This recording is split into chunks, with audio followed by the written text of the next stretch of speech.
Hi hello welcome to our channel Anu's kitchen time.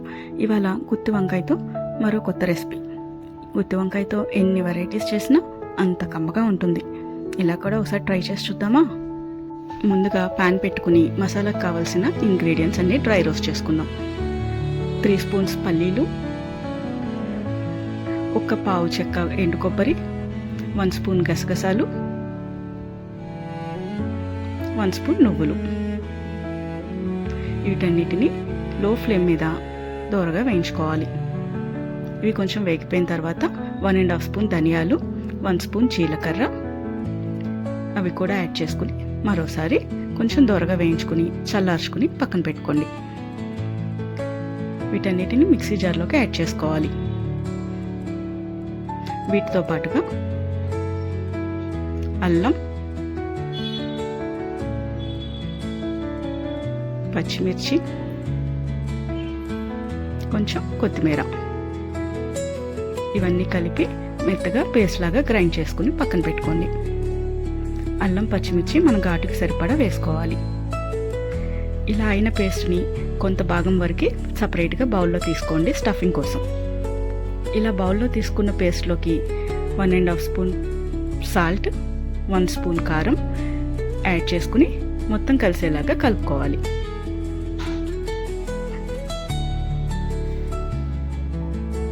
ఇలా మొత్తం కలుపుకున్న పేస్ట్ని వంకాయలోకి స్టఫ్ చేసుకుందాం. వాష్ చేసుకున్న వంకాయలను 4 చీలికలుగా చేసుకోవాలి.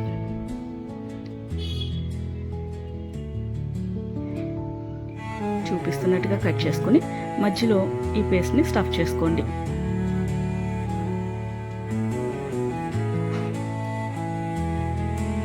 కావలసినంతగా లోపల కూరుకోవాలి. ఇలా అన్ని వంకాయలకు స్టఫ్ చేసుకుని పక్కన పెట్టుకోండి. ఈలోపు ప్యాన్లో ఆయిల్ వేసుకుని హీట్ అవనివ్వాలి.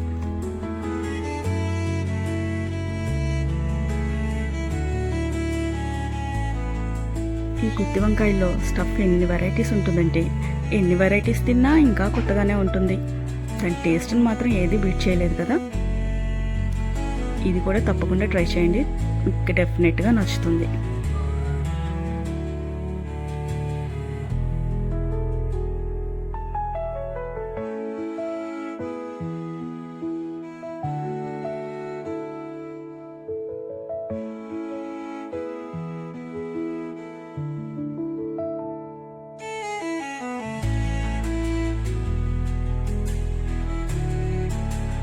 ఇలా వంకాయలన్నిటికీ మసాలాని స్టఫ్ చేసుకుని ఆయిల్ హీట్ అయిపోయింది కదా. ఇప్పుడు ఒక్కొక్కటిగా వంకాయలను అందులోకి వేసుకుని డీప్ ఫ్రై చేసుకుందాం. ఫ్లేమ్ లో టు మీడియం మాత్రమే ఉండాలి. వంకాయల లోపల మొత్తం మగ్గిపోవాలి. చక్కగా మసాలా అంతా వంకాయలు పట్టేసి సూపర్ స్మెల్ వస్తుంది, సూపర్ టేస్ట్ వస్తుంది. చక్కగా మీడియం ఫ్లేమ్లో దోరగా వేయించుకోవాలి. మధ్య మధ్యలో కలుపుతూ ఉండండి. అన్ని వైపులా వంకాయలు పూర్తిగా కుక్ అయిపోవాలి.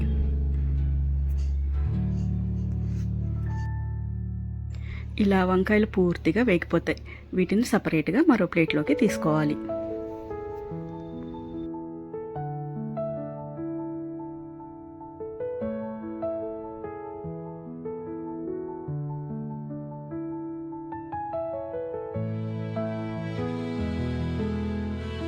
ఇప్పుడు ప్యాన్లో ఉన్న ఎక్సెస్ ఆయిల్ అంతా తీసేసి 2 లేక 3 స్పూన్లు ఆయిల్ వేసుకుని పోపు పెట్టుకోవాలి.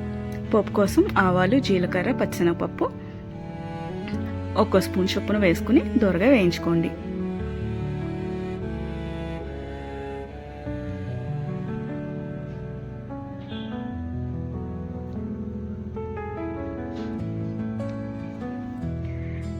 సన్నగా తరిగిన ఉల్లిపాయలు 1 కప్పు కూడా యాడ్ చేసుకుని ఉల్లిపాయలు రంగు మారే వరకు వేయించుకోవాలి.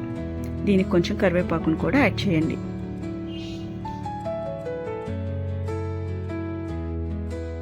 ఉల్లిపాయలు ఇలా పూర్తిగా రంగు మారే వరకు వేయించుకోవాలి.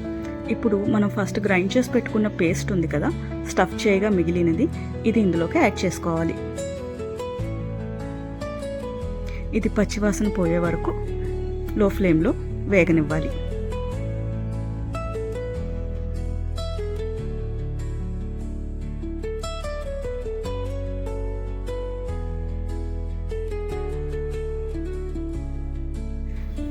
ఇలా కుక్ అయిన పేస్ట్లోకి ఒక చిటికెడు పసుపు, 1.5 స్పూన్ సాల్ట్ యాడ్ చేసుకుని మళ్ళీ బాగా కలుపుకొని ఒక 2 మినిట్స్ కుక్ అవనివ్వండి.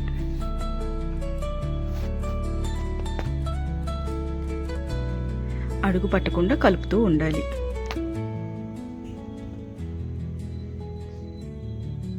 ఇప్పుడు ఇందులోకి 1.5 స్పూన్ కారం,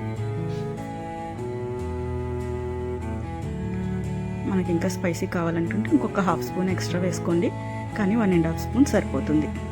ఆల్రెడీ పచ్చిమిర్చి బాగానే యాడ్ చేసాం కాబట్టి ఆ ఘాటు ఈ స్పైసీనెస్ సరిపోతుంది. ఇలా వేగిపోయిన మసాలాలోకి ఒక 1/2 కప్పు చింతపండు రసాన్ని యాడ్ చేసుకోవాలి. దీన్ని బాగా కలుపుకోవాలి. చింతపండు రసం మొత్తం గ్రేవీకి పట్టేసేలాగా కలుపుకోవాలి.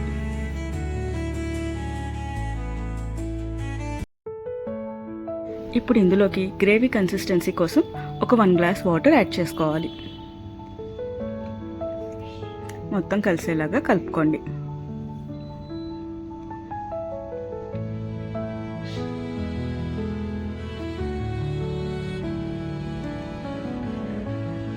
ఒక 2 to 3 మినిట్స్ కుక్ అవనివ్వాలి. ఇప్పుడు ఇలా కుక్ అవుతున్న గ్రేవీలోకి మనం డీప్ ఫ్రై చేసి పెట్టుకున్న వంకాయలు ఉన్నాయి కదా, ఇవి యాడ్ చేసుకోండి. ఆల్రెడీ వంకాయల్లోకి కావాల్సినంత ఆయిల్ ఉంటుంది కాబట్టి ఆయిల్ చూసుకునే వేసుకోండి ఫస్ట్లో. మొత్తం కలిసేలాగా గ్రేవీలో ఉన్న ఇంగ్రీడియంట్స్ మొత్తం దాని ఫ్లేవర్ అంతా వంకాయలకు పట్టేలాగా కలుపుకోవాలి. మీడియం ఫ్లేమ్ మీద మూత పెట్టి మొత్తం దగ్గరికి వచ్చే వరకు ఉడకనివ్వాలి. గ్రేవీ కన్సిస్టెన్సీ మనకు కావాల్సినంత వచ్చే వరకు మీడియం ఫ్లేమ్ మీద కుక్ అవనివ్వండి. ఇలా ఆయిల్ సపరేట్ అయిపోయి మొత్తం కుక్ అయిపోయింది. ఇప్పుడు ఇందులోకి ఒక 1 స్పూన్ గరం మసాలా యాడ్ చేసుకోవాలి. ఒక 2 to 3 సెకండ్స్ కొంచెం సెగతగలనిచ్చి కొత్తిమీర యాడ్ చేసుకుని దించేసుకోండి. అంతే, గుత్తి వంకాయ కర్రీ రెడీ. గ్రేవీ చాలా బాగుంటుంది. ఫ్లేవర్డ్ రైస్లోకి, రోటీస్లోకి, దేంట్లోకైనా కానీ సూపర్గా సెట్ అయిపోతుంది. తప్పకుండా ట్రై చేయండి.